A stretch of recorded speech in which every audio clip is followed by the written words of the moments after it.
Gospod Metličar, s svojim dosedanjim obveznostim, zadolžitvam, se pravi nadžupnika Laškega in dekana, pa predsednika Škofijske Karitas, so vam pridodali zbor svetovalcev še vlogo in naloge škofijskega upravitelja. Kako ste sprejeli to zadolžitev novo? Ja, rekel bi, da nisem sebe videl v tej vlogi, bil sem presenečen in jasno, da sem odklonil, dokler mi niso obljubili, da bo pač pomoč z te strani, ker 16 je bilo prisotnih od 8 svetovalcev, eden je zaradi bolezni, eden je pa na študiju v Rimu, in so mi obljubili vso podporo in pomoč. In v podpori in pomoči sem pa si potem nekako videl, kot delam na področju dobrodelnosti, se skupaj da veliko narediti. Sem pač potem sprejel, iskreno povedano pa z strahom in ne z veseljem oziroma z nekim zanosom, v zavesti, da bo pač to prehodna služba, za katero sicer ne vemo, lahko traja tudi več mesecev, ampak ve se pa, da se v tem obdobju nekako zaključi. Ampak vendarle me zanima, kaj pravzaprav ta služba nova prinaša? Kakšne vrste obveznosti vse? Glede na naše razmere tukaj v Celju, ko je zdaj že upokojeni škof dr. Stanislav Lipovšek še pri močeh in je pripravljen liturgični del pokrivati še naprej v dobro Božjega ljudstva, bo morda to malo lažje. Drugače je to liturgično delo, pisarniško delo zahteva pač svoje področje. Gre predvsem za delo z ljudmi, koordiniranje z duhovniki in nikoli ne veš, kaj čas prinaša. Možne so, ker so veliki, povprečna starost naš duhovnikov na Celjskem je 61 in več. Lahko tudi se zgodi, da kakšen duhovnik v tem času obnemore, da ne more več. To so pa potem stvari, ki jih mora kot škofijski upravitelj reševati, predvsem delo z duhovniki. Drugače pa kanon jasno pravi, da ne sme ničesar spreminjati, da mora to počakati škofa, tekoče posle. Nekateri to primerjajo v civilnem življenju s tehnično vlado. Ampak mislim, da ta prispodoba ni najboljša, ker vsekakor ima družbena ureditev neke druge zakonitosti, kot pa ustroj cerkve. Tudi kanonsko pravo je seveda drugače zastavljeno. Slovenska cerkev je v zadnjih letih doživela hude pretrese. V kakšnem stanju pa je celjska škofija po vaši sodbi? Kaj prevzemate pravzaprav? Tole dobro 8-letno delo škofa Lipovška, ki je bil prej dolga leta župnik in res tak ljudski škof, je z eno svojo karizmo, ki je samo njemu lastna, z res velikim čutom za človeka, ki se zna družiti v raznih dobrodelnih, humanitarnih organizacijah, od gasilcev, raznih god na pihala. Pač ti ljudje, ki so pripravljeni del svojega časa podeliti skupnemu dobremu in lepemu in plemenitemu, je on imel posebno karizmo in mislim, da bo tudi novi škof, ki bo prihajal če rečem temu prispodobi, vstopiti v čevlje enega škofa, ki je tako vodil za prejšnjim nadškofom Stresom, bo kar izziv. Seveda bo pa potrebno, čas nas namreč vodi v to, novi škof mogel marsikaj spremeniti, ne samo na Celjskem, tudi v slovenskem prostoru, ker starostna meja duhovnikov pač tako hitro raste. In si priznamo ali ne, pred nami so nove spremembe. Ravno pastorale, moč upravljanja župni, marsikaj bo treba spremeniti in to novega škofa gotovo čaka in to delo ne bo prijetno. Od župnijskega upravitelja do župnika je pravzaprav avtomatizirana pot, od škofijskega upravitelja do škofa je kakšna pot? Je ni, ugasne. Vloga škofijskega upravitelja z imenovanjem novega škofa ugasne. in ni nobenih prehodov. Vse možne špekulacije so pač tako, sicer morda z kakšne strani dobrohotne, ampak ustroj, kako Rim imenuje škofa, gre čisto po drugih zakonitostih. Pri nas je zdaj to še nekoliko drugače, slovenski prostor, ker tudi nuncij se je upokojil, ampak to samo pomeni, da morda v časovnem zaporedju zna tole obdobje trajati malo dlje časa, kot je na primer obdobje, ko je prevzemal škof Lipovšek za stresom. Takrat je trajalo 3 mesece in je to vlogo, ki jo imam sedaj jaz, takrat upravljal tudi Laščan po rodu, Jože Kužnik, ki je sedaj tudi šel v zboru svetovalcev kot kancler, je pa trenutno pri svetem Jožefu zaradi zdravstvenih razlogov. Ampak marsikdo od ljudi, vmes ste že nekako namignili, marsikdo od Laščanov, pa tudi sicer iz širšega območja, bi vas pa videl v takšni vlogi bodočega škofa. Glejte, jaz mislim, na osebni ravni prijatelju te službe ne moreš želeti. Je prezahtevna, sam se res ne vidim v tej vlogi. Verjamem, da ljudje vidijo to vlogo, morda včasih bolj kot škofa, v prireditvah, na slovesnostih, na birmovanju, še nedavno tega smo jo imeli v Laškem, ne? Ampak v ozadju je pa to je samo tisti zunanji del, je pa to res eno garaško delo. Za tiste, jaz sem prepričan, ki jih Bog izbere, jim deli tudi drugačne darove, kot jih je meni namenil. Se ne rečem, da mi jih ni namenil darov, sem zelo hvaležen za svoje darove, ampak jaz jih tudi ne vidim se v tej vlogi, že preprosto. Jezik, govorica tujih jezikov je ena taka področje, ki vsak, ki vodi škofijo, zelo potrebuje. Jaz, iskreno povedano, na to nisem polagal pozornosti. Tako se mi je pač zdelo, ne da bi se zdaj zgovarjal, ne, že v prvem pismu Korinčanov pravi apostol Pavel, če bi človeške in angelske jezike govoril v ljubezni, pa bi ne imel mi nič ne koristi. Ne. In jaz sem si v svoji preprostosti zamišljam tako, da se še vedno učim to govorico o ljubezni. Za te človeške jezike sem pa kar malo zanemaril, ali pa bi rekel, nisem dal v ta plan, čeprav bi bilo potrebno tudi daj, ampak še za to dobrodelnost, v katero sem čutil, da sem bolj vlagal energijo in potrebo v tem. In je to zdaj tudi eden izmed razlogov, da se nikoli nisem videl v tej vlogi škofa. Ja, je pa tudi res mogoče, če kdo od Laščanov to želi, ker ve, da škof pač ne more biti v Laškem, če bi rad novega župnika. Ampak tako da verjamem, če so kakšne želje, pa ne, da bi se bal biti tukaj župnik, jaz ne rad v Laškem, nikoli pa vem, da ni nobeden za vse in si tudi jaz ne domišljam, da bi lahko ustregel vsem Laščanom. Ampak vendarle bistveno je, kako vas vidijo nadrejeni vaši. Vse vaše kvalifikacije, ne glede na te manjše hibe, ki ste jih omenjali, pač morda, da ne znate latinsko ali kaj podobnega. Ne gre samo za latinsko, gre tudi za žive jezike. Ne? In jaz sem hvaležen sedanjemu škofu Lipovšku, je imel za večer en tak intervju njegov osebni in je tam izpostavil na primer svoje delovanje, videnje tega, to problematiko tudi slovenske pa evropske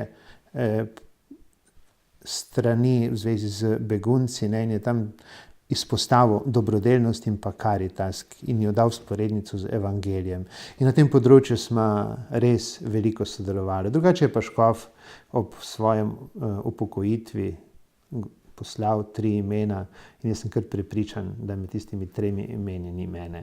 Ker mi, da smo pač delovali na področju dobrodelnosti, pa tudi na področju dela z mladimi duhovniki, ker mi je pač tudi ta zadolžitev nekako bila podeljena, formacija mladih duhovnikov, ko vstopajo v pastoralno delo. In to je tisto področje, za katerega sem res hvaležen temu najnemu sodelovanju, ker doživljam škofa v vlogi, jaz bi rekel res, vlogo očeta. Kako bo zdaj izgledal vaš delovni dan v teh naslednjih mesecih, dokler boste upravljali to službo? Mogoče drugače, kot je zdaj tele par dni, ker sem bil res malo pod stresom, ali pa če rečem, ne vem, ni pravi izraz pod stresom. Župnijske tukaj v hiši smo, hvala Bogu, nisem sam, živimo 3 duhovniki, ta 4., ki v naši skupnosti nekako je na dislocirani enoti v Rimskih Toplicah. In to je morda tudi, vidijo nekateri tudi predstojniki, da bo pot življenja nas duhovnikov, če nas bo manj, morda vzorec, ko bo treba na ta način reševati. Upravljamo 3 župnije, smo pod isto streho 2 župnika in tako gospod Klemen, tako jaz s pomočjo še duhovnega pomočnika Petra. Vidim, je nekaj možnosti potem za delo na škofijski Karitas, ki sem že itak jo do sedaj pokrival, in moram izpostaviti, da imam res odlične sodelavce na škofijski Karitas in na tej pahljači, potem obveznosti je škofija pa Muzejski trg tako blizu skupaj, pa pač malo več časa še tam in tudi na sami škofiji je to en tak tim, da vidim v tem možnost, kar imam pač pooblastil, da jih kot škofijski upravitelj lahko potem izpeljemo. Bodiva praktična. Kje vas bodo ljudje, če bi vas kdorkoli za kakršnokoli okoliščino in namen potreboval, kje vas bo našel? Tukaj v Laškem, v Celju, kje se boste več zadrževali? V Laškem bo pisarniško delo poteklo tako kot do zdaj. Vsakega, ki se osebno dogovorimo, če pokliče, če ne pa predtem po maši, smo vedno na voljo, naša pisarna odprta, funkcionira. Imamo še pa to srečo, da imamo gospodinjstvo in gospodinja živi v hiši v Laškem. Zaradi tega pač, da je informacij, če človek nekje na poti ali pa pri kakšnem nujnem obisku lahko, da ne gre prazen, brez da bi opravil obveznost, kar se župnijskega nivoja tiče. Kar se Karitasovega nivoja tiče, imamo srečanja na določene dni v tednu, smo skupaj. V torek imamo pa tudi na škofiji en tak sestanek, kjer se bomo dogovorili, da bom določeno število ur tedensko tudi tam na voljo v tem času, ko je škofijski ordinariat odprt med 9. in 12. ob dopoldnevih, tako da vidim potem to možnost. Moja številka telefonska vsaj do zdaj je bila lahko skozi javna, skozi dostopna in na ta način mislim, da to, kar ljudje potrebujejo, da sem lahko na voljo. Povedali ste že, ampak moram še posebej vprašati, kaj bo pravzaprav pri tem vašem delu zdaj prihodnjem najtežje? Glejte, vlogo vseh teh področjih, ki jih zdaj nekje pokrivam, vidim v timskem delu. Povezovalnem. In morda se ravno na tem nivoju povezovalnem delu, kar bo potreboval kot škofijski upravitelj, najmanj poznam. Ni mi poznano. In ponedeljek bom prvič zraven na Slovenski škofovski konferenci, ki vem samo po tem, da je obremenjena z morda do 60 točkami dnevnega reda in to potem drugega pa ne poznam. Si kar predstavljam, da je ta množičnost stvari potem udari in bom res mogel prositi za modrost, da bom znal ločevati med bistvenim, da se ne bom z nebistvenimi stvarmi ukvarjal.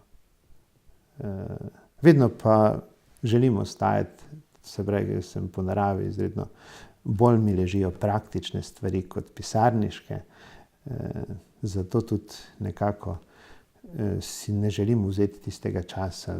Trenutno ali pa v zadnjih letih je tole jutranja pot na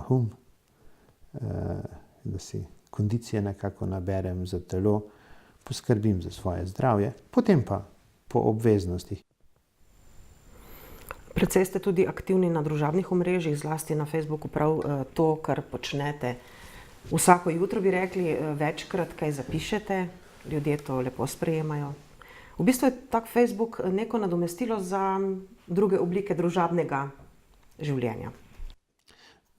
Meni večkrat kdo tako pove, pa ne da bi zdaj idealiziral jutranje poti ali pa promoviral zdaj ne. Meni je ta pot tu gor res v zdravje in v blagoslov mi je. Se držim bolj reda, res da zvečer z mano ni veliko, ne? Telo pač potrebuje počitek. Sodelovanje tudi na Facebooku pa zdi se mi, na ta način človek lahko nekaj pozitivnega posreduje svetu, ker tistih negativnih stvari, dosti bolj smo za njih dovzetni. Dosti prej to širimo. Tisto, kar je pa lepega, si pa rečem, lej, če jaz doživim to pot na kot neka vrsto jutranjo, bi rekel, prebujanje, nabiranje moči, še ta križ, ki je gor evharističnega korpus evharističnega Kristusa, ki tako lepo blagoslavlja. Zakaj ne bi še jaz bil deležen tega blagoslova in ljudje, ker mnogi čutim z ljudmi, ki res ne morejo tega, več niti ne te poti, pa so laščani. In zakaj ne bi podelil tudi morda en posnetek. Je pa res, da je to moj hobi. Fotografija postaja tak kot neke vrste učenec, sem tem laškim gospodu Borisu Vrabcu, pa še komu, en moj prijatelj, en pater Branko iz Stične je tudi dober fotograf, on pošilja tudi več teh slik na te razstave pa ocene. Pa se rečem, zakaj se pa ne bi še preko fotografije česa naučil, ker nekomu, kaj sem, pideš na obisk, smo navajeni Slovenci, da prineseš buteljko ali pa 10 dek kave. Hvala vam za vaš dar, vaš čaj, ki ste ga prinesli. Zdi se mi pa, da lahko tudi nekomu polepšaš jutro z enim pogledom, pa čeprav lahko postane monotono. Saj je skoraj, res ne dajem drugih fotografij kot teh s Huma. Pa si rečem, lej, saj pa lahko, če nekdo, če ne želi videti ali pa če mu je tečno, preskoči. Misel duhovno je pa tisto, kar mene nagovori, ne? Ker sam pogled, oko daje eno dimenzijo, srce daje drugo, ne? Kombinacija pa nekaj tretjega. Ja, in mi duhovniki, duhovniško življenje je povezano tudi z molitvijo brevirja, psalmov, ne? In zdaj, ko imamo pač to možnost, da na mobilnem telefonu to aplikacijo imamo, kaj je lepšega zjutraj kot na Humu s pogledom na dolino, z blagoslovom kraja in širše še zmoliti kakšen psalm ali pa hvalnice. Zdi se mi, da sem v tej najmogočnejši katedrali, takrat najsrečnejši človek v povezavi z mnogimi v dolini, ki pa ali zdravstvenih razlogov ali obveznosti, vem, ko avtomobili švigajo, ki hitijo, velikokrat se zjutraj sliši kakšna sirena, klica na pomoč, rešilko ali koga drugega, se rečem, lej, kaj vse že ljudje v tem jutru doživljajo. Nekako vzpostavljam kontakt z ljudmi. Še kakšno sporočilo vernikom, širšemu auditoriju?